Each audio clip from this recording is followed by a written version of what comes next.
Hello বন্ধুরা, good morning. Welcome back to my channel my sweet Ronit.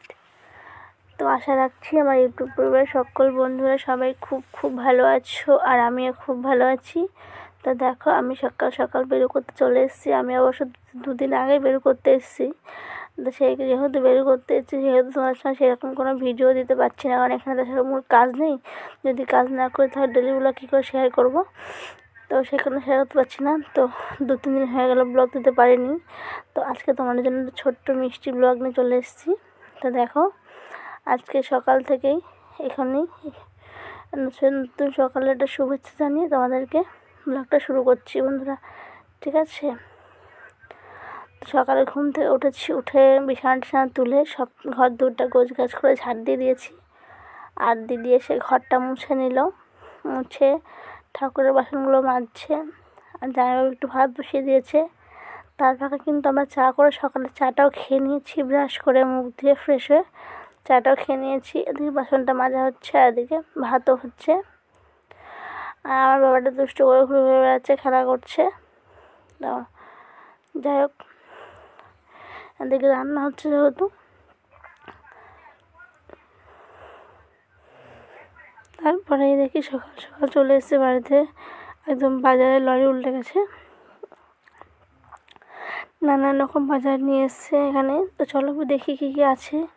কাঁচকলা, পেঁয়াজকলি, বেগুন, পটল, ফুলকপি, বাঁধাকপি, বিনকপি, গাজর, ক্যাপসিকাম, এগুলো হচ্ছে আমার ছেলের জন্য নিয়ে এসছে। ওর খিচুড়ি করার জন্য গাজর, ক্যাপসিকাম, বিনস নিয়ে এসছে। বাদ বাকিগুলো আমাদের খাওয়ার বাজার। দেখো কত বাজার করে নিয়ে এসছে। সমস্ত বাজারগুলো দিদি সুন্দর করে এক এক করে গোছ করে নিয়ে ঘরে তুলছে, কারণ সবগুলো ফ্রিজে ঢুকে যাবে। আর ফ্রিজে রাখলে একটু ভালো থাকবে জিনিসটা। তো সেই কারণে সব ফ্রিজে ঢুকে দিচ্ছে, ঢুকে সেট করে নিচ্ছে।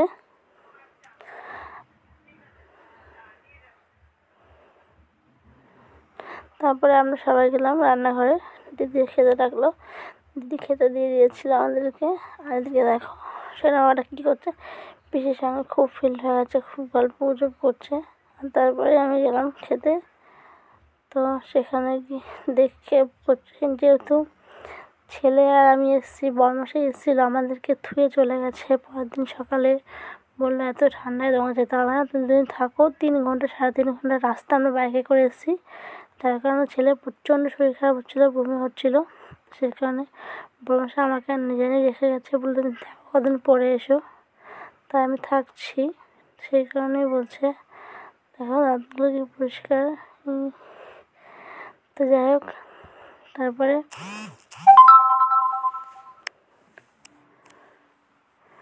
সমস্ত খাওয়া দাওয়াটা করে নিয়েছে। নেওয়ার পরে চান টান সেরে রেডি হয়ে নিয়েছে। তারপর দেখি দুপুরবেলা খেতে দিয়ে দিয়েছে। দুপুরের মেনুটাও কিন্তু খুব সুন্দর, দুর্দান্ত ছিল।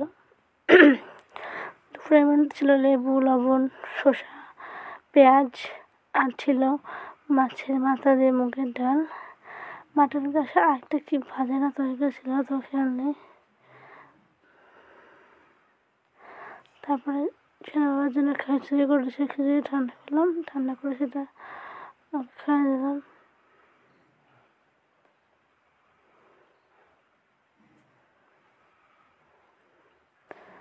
তারপর আস্তে আস্তে আবার টুকটুক করে খাওয়ালাম। এদিকে সবাই কিন্তু রেডি হয়ে নিয়েছে, আমরা একটু ঘুরতে যাবো সবাই মিলে। তো সোনা বাবার খাওয়া দাওয়া শেষ, সবাইকে রেডি করে নেবো, আর আমি নিজে রেডি হয়ে যাবো। তারপর সবাই মিলে একটু পাশের সাইডে একটু মন্দির টন্দির আছে, সেগুলো ঘুরতে যাবো। দেখো আমরা প্রত্যেক সবাই মিলে ঘুরতে চলে এসেছি। এখানে এসে দেখি পুজো হচ্ছে সন্ধ্যাবেলা। আমার সঙ্গে প্রসাদ দিল, প্রসাদ তো দিলাম। নেওয়ার পরে যে দেখো এখানে একসঙ্গে 3টে মূর্তি আছে।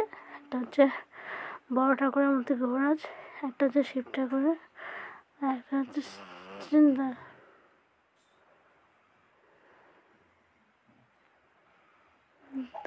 তারপরে ঠাকুরগুলো দেখে অনেকক্ষণ ঘুরে টুরে আড্ডা দিয়ে বাড়ি আসলাম। এসে খাওয়া দাওয়া করেছি। খাওয়া দাওয়া করে দেখো সব চারিদিকে সব রকম মানে লাশ পড়ে গেছে আর কি। সবাই সবার মতো ঘুমাচ্ছে। এদিকে পিসি নাতি ঘুমাচ্ছে, যে ঘুমাচ্ছে ঘরে 2 ভাগ্নে, আমি আমার ছেলে। তো পুরো ঘর ভর্তি সবাই দিয়ে ঘুমিয়ে পড়েছে।